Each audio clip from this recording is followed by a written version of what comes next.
Hello दोस्तों, आपका स्वागत है आपके अपने चैनल बालक ज्ञान में। दोस्तों आज हम आप लोग के लिए बायोलॉजी के इम्पोर्टेंट 50 क्वेश्चन लाए हुए हैं। आपसे रिक्वेस्ट है कि वीडियो शुरू करते हैं। पहला जो क्वेश्चन है देखिएगा, पहला क्वेश्चन है आवृत्ति बीजी पौधे के भ्रूणपोष में गुणसूत्र की गुणसूत्रणता क्या है? तो इसकी सही जवाब हो जाएगा सी 3n होती है। चलिए अगला क्वेश्चन जो है सूक्ष्म प्रजनन में क्या संभव है? तो इसका सही जवाब हो जाएगा ए अलैंगिक प्रजनन संभव है। चलिए अगला क्वेश्चन जो है निम्न में से कौन उभयलिंगी प्राणी है? तो इसका सही जवाब हो जाएगा डी केचुआ है। चलिए अगला क्वेश्चन जो है ईस्ट में प्रजनन मुख्यतः किसके माध्यम से होती है? तो ईस्ट में प्रजनन जो है मुकुलन के द्वारा होती है। चलिए अगला क्वेश्चन जो है युग्मक सामान्यतः किस प्रकार के होते हैं? तो इसका सही जवाब हो जाएगा 5 का सही जवाब हो जाएगा ए हैप्लॉइड होते हैं, यानी एक गुणक होती हैं। चलिए अगला क्वेश्चन जो है निम्नांकित किसमें पादप कायिक अगुणित होता है? तो निम्नांकित में किसमें पादप कायिक अगुणित होता है?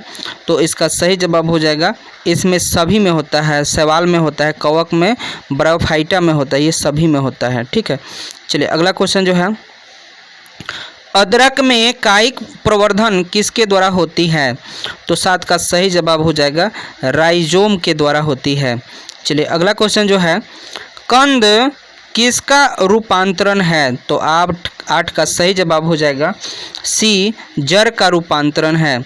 चलिए अगला क्वेश्चन जो है काजू निम्नांकित में से कैसा फल कहलाता है? तो काजू जो है कैसा फल है? तो ये नट फल कहलाता है। चलिए अगला क्वेश्चन जो है जेम्यूलस निर्माण किसमें होता है? तो इसका सही जवाब हो जाएगा 10 का स्पंज में होता है। चलिए अगला क्वेश्चन जो है शुक्राणुओं के निर्माण में कितने अर्धसूत्री विभाजन की आवश्यकता पड़ती है? तो इसका सही जवाब हो जाएगा 31 के। शुक्राणु जो है 124 शुक्राणुओं के निर्माण में कितने अर्धसूत्री विभाजन की आवश्यकता होती है? तो 31 के। चलिए अगला क्वेश्चन जो है केचुआ दोस्तों देखिएगा, यहाँ क्वेश्चन है 12 नंबर केचुआ प्राणी है। तो इसका सही जवाब हो जाएगा 12 का सही जवाब हो जाएगा आपका बी द्विलिंगी है, जिसको उभयलिंगी भी कहा जाता है। ठीक है, चलिए अगला क्वेश्चन जो है निम्न में कौन भाग अगुणित है? तो 13 का सही जवाब हो जाएगा सी पराग है। चलिए अगला क्वेश्चन जो है इनमें से किसे बंगाल का आतंक कहा जाता है? तो जलकुंभी को कहा जाता है दोस्तों, क्योंकि ये जल से ऑक्सीजन को खींच लेता है, इसलिए बंगाल का आतंक कहा जाता है। चलिए अगला क्वेश्चन जो है इनमें कौन ठहरे हुए पानी में उग कर ऑक्सीजन खींच लेता है? तो अभी हम आपको बता ही दिए थे, यह है जलकुंभी। इसका अगला क्वेश्चन जो है जब नर और मादा गैमिट में युग्मन होता है तब यह क्या कहलाता है? तो 16 का सही जवाब हो जाएगा लैंगिक जनन कहलाता है, क्योंकि नर और मादा दोनों मिलकर संतान के उत्पन्न कर रहा है ना यहाँ, तो इसलिए हम इसको लैंगिक जनन कहेंगे। चलिए अगला क्वेश्चन जो है मध्य चक्र पाई जाती है किसमें मध्य चक्र पाई जाती है? तो 17 का सही जवाब हो जाएगा आपका डी, क्योंकि गाय में भी पाए जाते हैं, भेड़ में भी और कुत्ते में भी पाए जाते हैं। चलिए अगला क्वेश्चन जो है उच्च श्रेणी के पौधे में निषेचन होता है?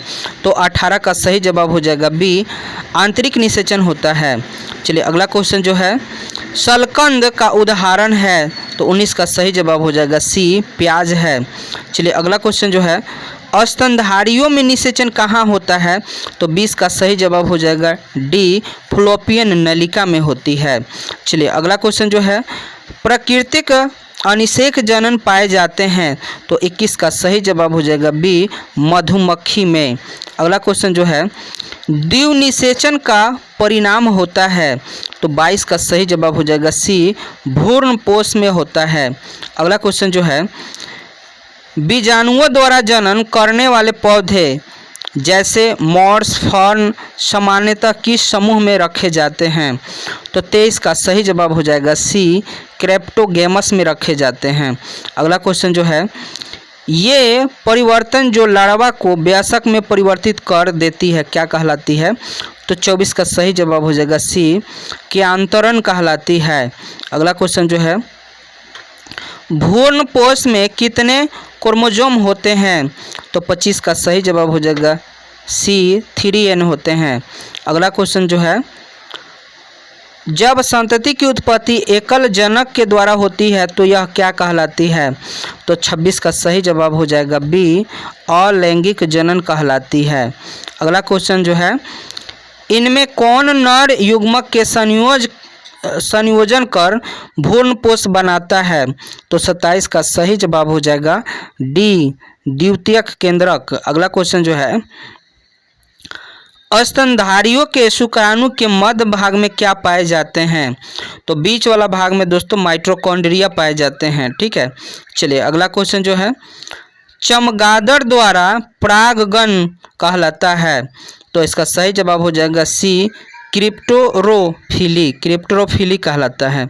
अगला क्वेश्चन है, जनन सामान्य जीव प्राप्त हो सकता है तो किस में? दोस्तों 30 का सही जवाब हो जाएगा विखंडन में।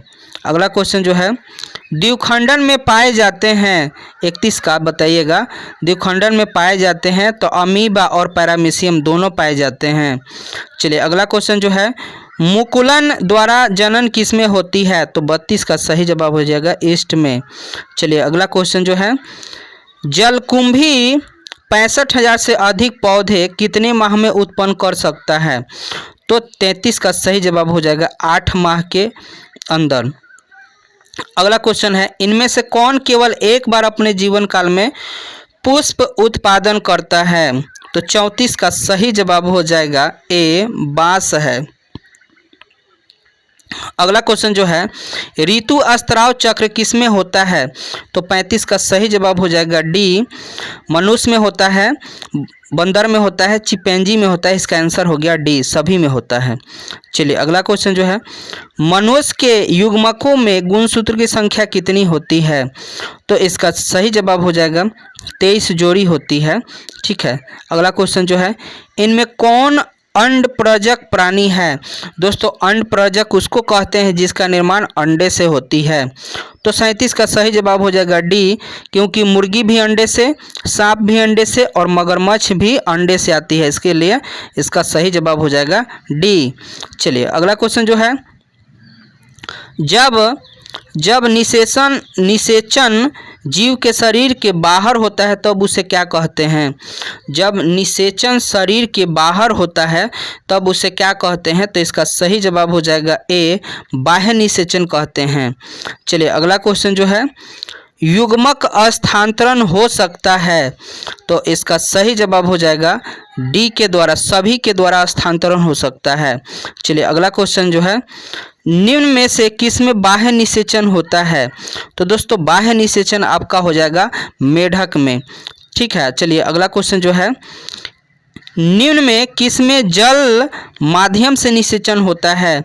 तो 41 का सही जवाब हो जाएगा डी, इनमें सभी में, शैवाल में, ब्रायोफाइटस में, टेरिडोफाइटस में, इसका आंसर हो गया सभी में। चलिए अगला क्वेश्चन जो है, निम्न में कौन उभयलिंगी पादप नहीं है? तो 42 का सही जवाब हो जाएगा ए, पपीता। पपीता एक लिंगी है। चलिए अगला क्वेश्चन जो है, अवयव में वर्धी प्रजनन होती है? तो इसका सही जवाब हो जाएगा बुलबिल के द्वारा। अगला क्वेश्चन जो है, निम्नलिखित में से कौन सा जंतु उभयलिंग नहीं है? तो देखिए इसका आंसर क्या, कौन उभयलिंगी नहीं है? तो घरेलू मक्खी दोस्तों ये उभयलिंगी नहीं है, बाकी सब ये उभयलिंगी है। यानी जोक भी उभयलिंगी है, केचुआ भी, फीता कृमि भी, ये सब उभयलिंगी है, लेकिन एकमात्र यही है घरेलू मक्खी, ये उभयलिंगी नहीं है। चलिए अगला क्वेश्चन जो है, शरीर के बाहर होने वाला निषेचन क्या कहलाता है? तो बाह्य निषेचन कहते हैं, उसके साथ ही इसे हम लोग इन विट्रो निषेचन भी कहते हैं। शरीर के जब बाहर निषेचन होगा उसको इन विट्रो कहेंगे और शरीर के अंदर होगा तो इन विवो कहेंगे। ठीक है, चलिए उम्मीद है कि आपको ये वीडियो अच्छा लगा होगा। लाइक और सब्सक्राइब जरूर कीजिएगा। थैंक्स।